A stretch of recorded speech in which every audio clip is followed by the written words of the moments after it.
On today's video, I'm going to show you how to light a fire in the Liberty 94. Stay tuned.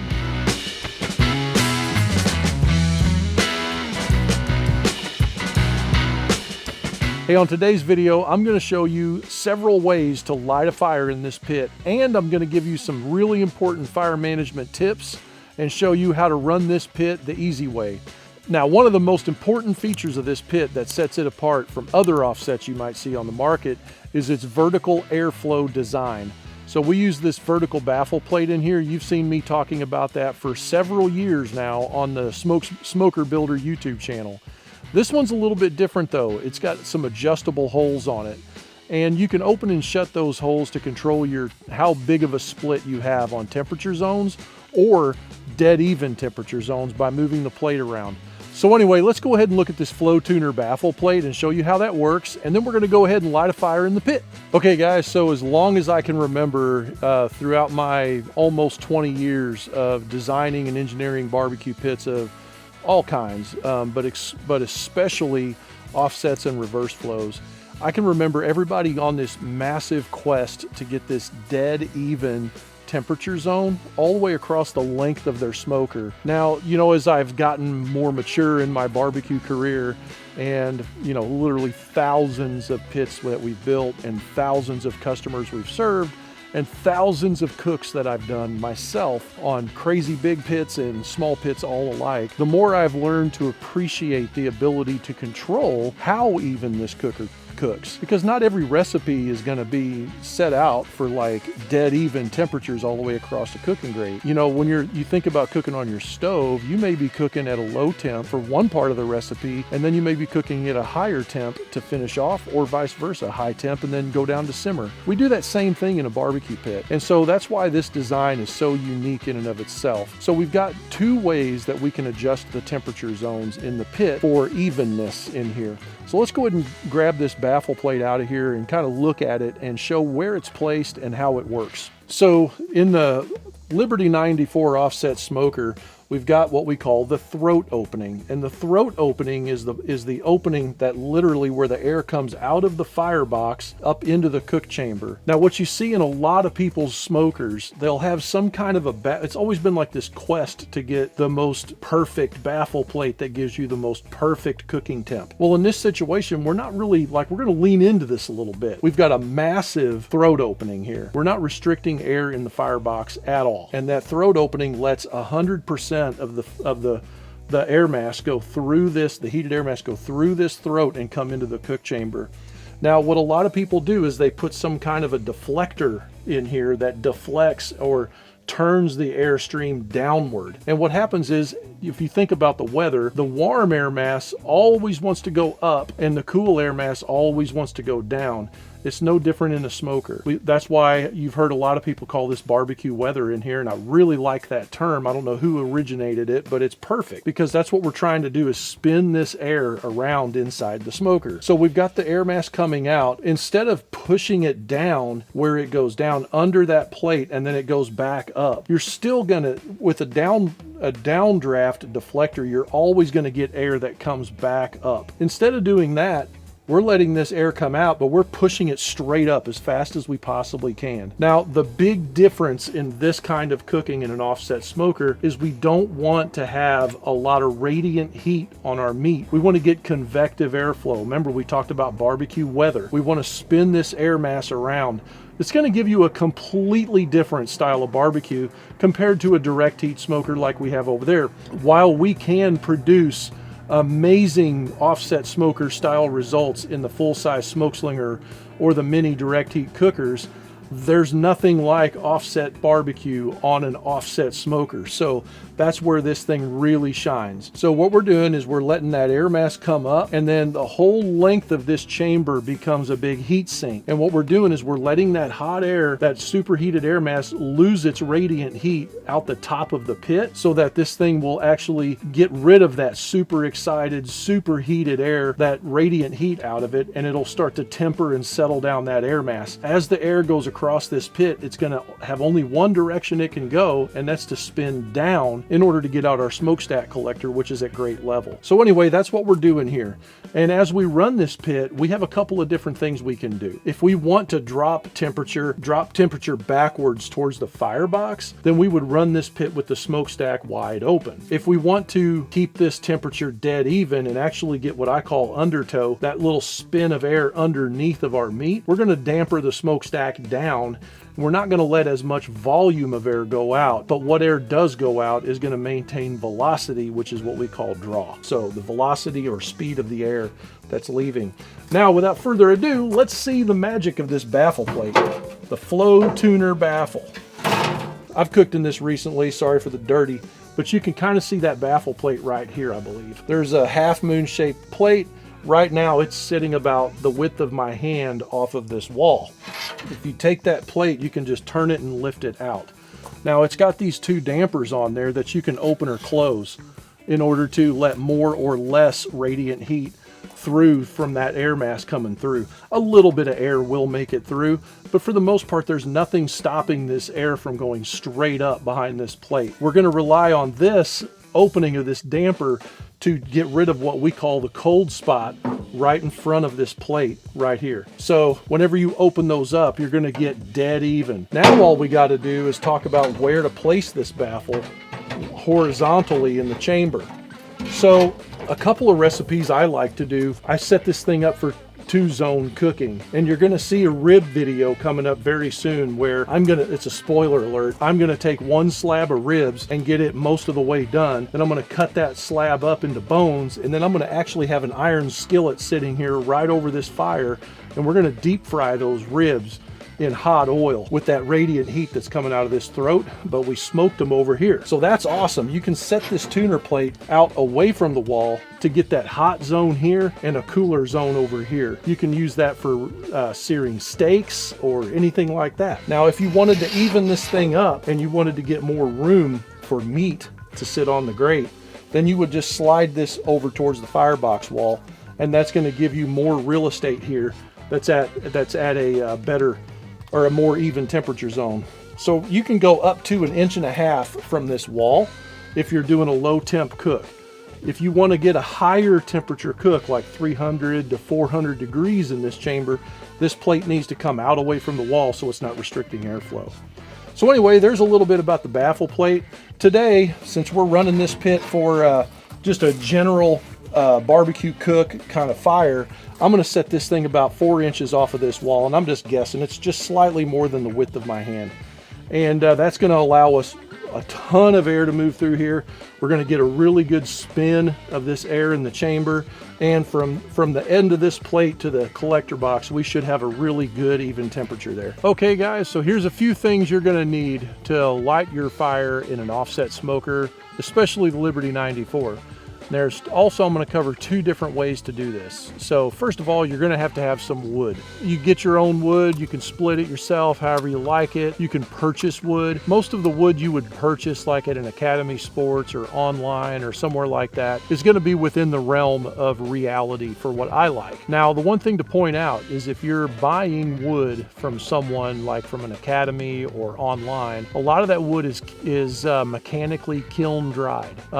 What that means in English is it was probably green or freshly cut down for a while. They took that wood and then they put it in a machine and blew a lot of warm air over it, and then that wound up evaporating the moisture out of the wood, and you don't really know what you're getting, but whenever they do that, they're testing the wood to make sure it sits within what's called quarantine laws. This wood has been sitting outside on my wood pile, and there's all kinds of little holes in this wood, and what that is, that's bugs that get in there and chew a hole in the wood and lay eggs. So whenever they do, like here's a bunch of holes here, so they have to kill those bugs before they can ship this, say, from Missouri to California. So anyway, that's what you're getting when you buy store-bought kiln-dried wood. The other thing is that you need to make sure that if you're buying wood that it is not, like it is specifically what you think you're getting. If it's like a post oak blend, it could have something else in it. If it's a bag of wood, let's say, just kind of know what you're getting. If it's a box and it's on the shelf and it says post oak or cherry wood, highly likely that's actually what you're getting. So whenever you go out and cut wood yourself, what I would recommend is that you do something in the neck of the woods of about 3 inches in diameter, 2.5 to 3 inches in, and I call this diameter. Draw a pretend circle around the 3 points of that triangle. That's your diameter. So I like to see that about 3 inches diameter on this pit. And this one's a little bit longer than normal, but like somewhere around 10 to 12 inches long like this is what I'm shooting for. That would be the perfect split of wood. I would not even argue with you. And then whenever you're running your fire, you're gonna be using probably 2 splits on a pit this size. This is a 94-gallon offset. It's 24 inches diameter and 48 inches long. So you're gonna wind up with about 2 splits an hour, something like that, every 45 minutes. And then what you're gonna do is you're gonna be setting your wood up on top of the firebox so it can actually preheat, is what we call that. Whenever you preheat your wood, it's gonna start a lot faster, and you'll see me do that here in just a moment. That's another reason why we don't insulate these fireboxes. Number one, we wanna get rid of the radiant heat out of this air before it goes into the cook chamber, just like we were talking about earlier. But also, we're gonna use this to heat things like preheat our wood. So you're gonna need some kind of way to get a coal bed established. Now there's a couple of different ways. Fast way to do it is to use like lump charcoal. This happens to be the remainder of a bag of Jealous Devil charcoal here. I'm not affiliated with them or anything. You can get that charcoal in pretty much every Academy Sports or anywhere like that. Another thing you could do is whenever you're splitting and cutting your own wood, you could just get a big old handful of this kind of stuff. This is like from the log splitter. Chunks of bark, little splits of wood, pieces that tore off, and this is great kindling to get a coal bed established with. I actually prefer this on an offset smoker myself. It seems to establish a better coal bed. You're going to use a pretty good sized pile of this. Now another thing you're going to need is some kind of a fire starter. So I got a couple of different things here. The first thing I've got is these things here called tumbleweeds. If you're using like a charcoal chimney or something like that, or if you want to put some of these inside of the wood, the pile of wood that you're getting started, you can just light these. There's some kind of a woody-like material that's got some kind of fancy wax in it. I've never found these to leave any kind of an unpleasant taste or odor in the fire, and they light super fast. And they give off a big enough flame that you can rely on this to get your charcoal or your kindling started. Another thing you could do is what I affectionately call the Texas match. So it's a propane bottle that's got a long hose on it and a little valve, and you always see people light this thing up and give it a big old twist of this nozzle, this lever here. Huge flame comes out. It's way overkill. You don't really need that. So you'll see me, I'll light this and have a blue flame with yellow tips and to get this started. That's what I'm using today. It's a great tool to have. I pretty much light all of my fires that way. When we start structuring this fire, we're going to start off with, in this case today, we're going to use the kindling on the bottom of our firebox, and then we're going to build a bundle fire, not a bundle, we're going to build a log cabin style fire. And so let me just cover that real quick. I said bundle because I was thinking about it. Bundle fire is where you move multiple splits together, like this right here. That's going to be keeping these splits together on top of your coal bed is going to give you more control over how much air gets around your coal bed, which is where all the heat comes from, but also how fast this wood catches on fire. We're going to do it log cabin style, which means we're going to take it and do 2 splits like this that air can get in between, and then we're going to set the other 2 splits on top after a while when we add them. And that's going to give us plenty of airflow to our coal bed and also around all of this wood. Now, one of the secrets to offset smokers and how well they cook when you have a good fire lit is how much airflow you can run through this pit. If your pit is too efficient, let's say you've got an insulated firebox, or God forbid you have an insulated cook chamber, you're not going to be able to get rid of any of that radiant heat, and that's going to drastically reduce the size of your coal bed and the amount of wood that you can add to your fire. In this case, we want to get rid of as much of that radiant heat as we possibly can so that we can get a really gentle barbecue weather. And that gentle barbecue weather is going to be the secret to how blue our smoke is and how flavorful we can get without getting like over smoked flavor on our barbecue. So anyway, without further ado, let's go ahead and get this thing lit up. Whenever I'm gathering up my kindling, I always like to save one of these plasticky kind of charcoal bags. They're really good for that. Okay, so let's go ahead and add some of this kindling to our firebox. There's no certain order to add this. You just set it in there. Some pieces are a little bigger, some pieces are smaller. If they get too big, you might want to break them up For instance, this one right here, I may add it later. Some of these you can break, some of them you can't.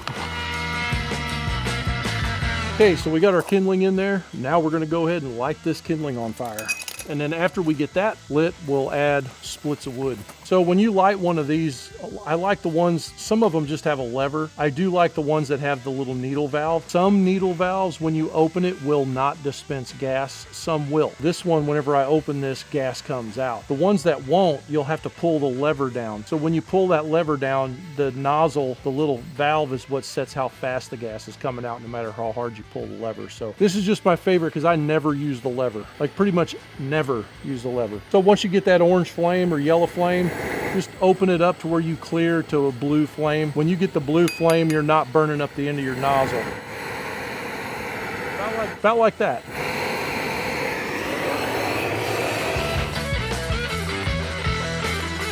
And then once you can see that that flame is really rolling on that kindling, just kind of let it burn for just a little bit. We're gonna let that kind of get like this white embery looking stuff going on. We're just gonna let that burn until we get some of that white embers and the cracking is kind of like easing up. We know we got a good fire going. Then we're gonna take small pieces of splits and put those on top of here, and I'll show you how to do that here in just a second.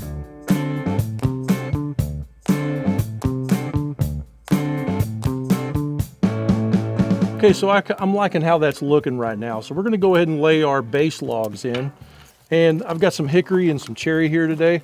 So what I like to do is with my first split, I'll kind of level this out just a little bit, not too much, just like that. And then I'll set 2 splits, one on each side like this. And you just be careful you won't burn yourself. And then I'm gonna set 2 splits the other way. Getting this fire started is gonna require a lot more wood just getting going. Once we get going, we're gonna be able to minimize how much wood we put on this fire. Now what I've got is I've got my embers on the bottom, and the air can get right up underneath of these logs, and it'll go under those and between these. That's gonna kind of keep our air channeled, and then these logs will light pretty quick. What's gonna happen is that these logs are gonna turn into our coal bed and really get us established well.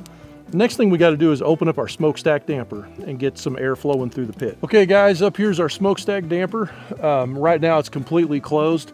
What I always do is just move it all the way open to get started. And then once we get our fire set in and the chamber's starting to heat up and everything's starting to get warmed up all the way, then we'll probably damper that down about half is typically what I do. If I want to get like a dead even cook chamber temp. If I don't want a cook chamber temp that's dead even, I'll leave that all the way open. But for now, we're going to go all the way open and then close it down to our running setting. The beautiful thing about the Liberty94 is that we can set our intake air 2 different ways. One, if you're one of those guys that likes to use the door as the air inlet, go for it. Just set your door wherever you want it to be set. Usually if I'm doing it that way, I'm going to set it about 1 inch or so. However, we have an air inlet, so all you got to do is just open that up. And I'm going to open it up all the way to start. There is a spring and a nut here that you can set tension on that. I've got it set pretty tight because I don't want that to fall down on me whenever the pit's running. But this way right here, you can literally see the smoke curling and drawing through the pit. Like it rolls up and then you can see it suck right back through the pit. That's always pretty interesting to watch. But this is going to help you control how much air is getting to the bottom of your coal bed, and you're not going to be losing a bunch of, air out the top of this firebox. So anyway, 2 different ways you can set your air. As we start cooking, we could start dampering this air inlet down if we want. I have found that under normal running conditions, I do not have to close this damper. I just have to maintain a decently moderate coal bed. You don't have to get like a massive coal bed. You just want to make sure you have plenty to keep going. So anyway, now we're going to set a timer here for probably about 30 minutes, and then we're going to check in.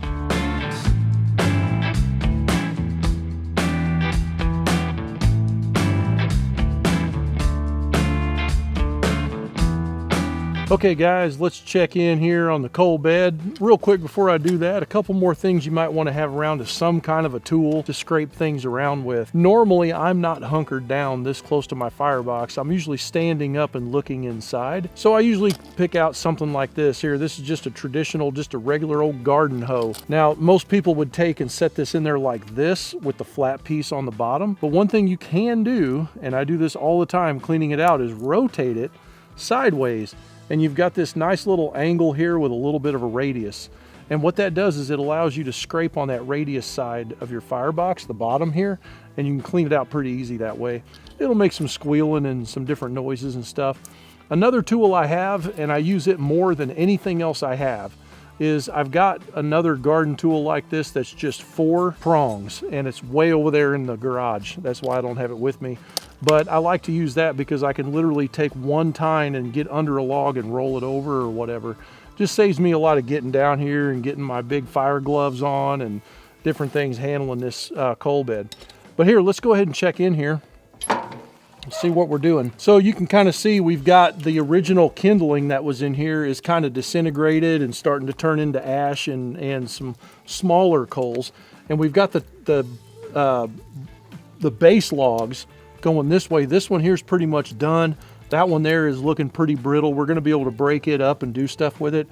And then our bridge log in the back is also kind of busted now. So we've got a really well built situation here to where we can easily render this down into coals and get started for that long cook. So all I'm gonna do right now is I'm gonna take and just kind of break a little bit. I don't want to get too carried away. I just want the most brittle stuff to break off. Then I'm going to take this bridge log that's still in one piece, and I'm going to spin it around is what I'm going to do, and roll it up so that those coals are up on top. Now I'm going to scrape all of this back down into the bottom. You can see why one of these hose like this works really good for this, a shovel, anything like that. Okay, so this is like a dream situation for me right here. Whenever I'm beginning a cook like this, that's exactly what I want to see. Okay, at this point, I really like this coal bed. This is exactly what I'm looking for. So I've got big embers in the middle, and then on both sides, what logs were on top of the fire originally have now been spun around, and they're kind of keeping everything kind of together in the middle. And those logs are still intact enough where I can set 2 more splits on top. Let's get those splits on there real quick. This one's a little bit long, but I'm gonna use it anyway. And then 1 more split up here in the front. And now we've got really good coal bed in there. We've got air can get around everything. And whenever I go to set my next logs on here, I'll be able to easily spin these and then keep stacking. Now it's really important at this stage in the game to make sure that you are using exactly the same size splits. If you do that, you're adding a consistent amount of fuel back to this fire, and you can literally set a stopwatch every 45 minutes, but somewhere between 35 and 45 is what I shoot for, depending on the conditions outside. But you literally could set a watch to this fire. That means you can go inside and chill out and have fun with the family and not worry so much about your temperature on the pit. Anyway, we're gonna let these logs get lit about like they are right now, and then we're gonna shut this door down and just move on into our next 35 or 45 minutes, whatever you decide to do. There you go, like clockwork. Okay, so one more thing I want to talk about real quick is the sequence of how we lit this pit up temperature wise. So whenever I'm getting a coal bed established, I'm not worried really about what the cook chamber temp is. I want it to get hot. One of the reasons is because with all this 1/4 inch steel, we've got to let this whole entire cook chamber equalize out before we get too anxious and put meat on there. So what I'll usually do is I'll take my hand, I trust my hand a lot more than I do a dial or a wireless probe, and I'll feel along the bottom of this cook chamber here. For instance, right now that dial says it's somewhere around 300, and that measurement is at the very end of the probe on the dial thermometer. It's not reading the temperature here. It just means that it's getting a 300-degree temperature range right there. The way that I'm gonna check that, you don't wanna put your hand up here at the top because this is super hot. That's where all that radiant heat's coming out. But you can take your hand and touch the bottom of the pit. All of our big heat is going up. Just tap it a little bit with your hand and you'll feel how hot that is right there. And then come about 2/3 of the way down and feel over here. And it should feel equal. About that time is when you can put meat on. And this does feel pretty even. Now you could put an array of digital wires in here, like thermometer probes and stuff. There is a probe port over here on the end cap right here that you can slip wires through. You can do that and you can watch your needle, but I never really found that much value in it. One thing I do not recommend is any kind of Bluetooth or wireless thermometers. I really 100% don't believe what they say. If you want to know more about thermometers of all kinds and stuff like that, I did a podcast about it 2 years ago over on this, maybe a year ago, I can't remember. But go over to Smoker Builder YouTube channel and you'll see a video titled "Why I Hate Thermometers," something like that. My background is a refrigeration guy. I made my living moving temperature, and the one thing I can promise you is that there is not two single thermometers manufactured by anyone that will both read exactly the same thing at the same time. 100% of thermometers are inaccurate, at least the ones you and I would normally purchase. So while you could get like a FLIR, like infrared camera, stuff like that, I think it's way overkill. It's not worth it. Trust your instincts, look at the color on your food, etc. Do a biscuit test if you want, and I think you'll have a better idea how your pit cooks rather than spending a lot of money on thermometers. Now, another thing to note, when I originally lit this pit, I let that thing get up. It was probably 400 degrees. If you go back and look at this camera, if it's in the shot, you can see it was pretty hot. And I don't let that stress me out because that's going to shrink the amount of time it takes for this entire cook chamber to get hot. Then once I'm at temperature, then we're going to start dampering things down because we're going to put room temperature or colder meat on this pit anyway. So I say room temperature for those guys in the comments because a lot of guys believe take your meat out, put the rub on it, let it come up to room temperature, then put it on. That was for that crowd. Personally, I don't let it sit out that long. I typically just go ahead and start cooking. So if you're putting meat on this pit that is at like 34 to 49 degrees, or 34 to 39 degrees, it's going to drop the temperature of this pit pretty fast. So you want to make sure and get this pit up to temp first, and then you can start coasting it down. You're going to have a better cook. And then you won't be trying to recover your temperature and overshooting your fire BTUs and stuff by adding too much fuel too fast. So anyway, that's kind of the 1-2 on how I get one of these pits lit. I hope you found this valuable. The last thing we got to do is damper our smokestack down because I want to get this thing running dead even. Boop. About 50%, and I guess at that number is what I do. If you overshoot temperature, it's totally okay to drop that smokestack down even more closed. It's not a big deal. Or even close your air inlet on the firebox door a little bit, and then you can actually gradually come down. What I discourage is making too big of corrections too fast. Don't get in a hurry. Also, don't make too many changes too quick either. This is a long game we're doing here. You're setting yourself up for a 6 to 12 hour cook on an offset smoker. Don't rush it, have fun. And don't worry if your needle is fluctuating 25 degrees because your barbecue won't even know it. Anyway, till next time, keep your smoke thin and blue, and if you haven't already, go over to the Smokeslinger Pit Owners group and join our community. You'll be able to see a ton of videos from customers and pictures and people that are actually cooking on these pits, as well as go to smokeslinger.com and get yourself a quote right away. Right now, our lead times are about 6 to 8 weeks, and we pride ourselves in that because I think that's faster than most people in the industry. So anyway, till next time, keep your smoke thin and blue, and we'll catch you on the next one.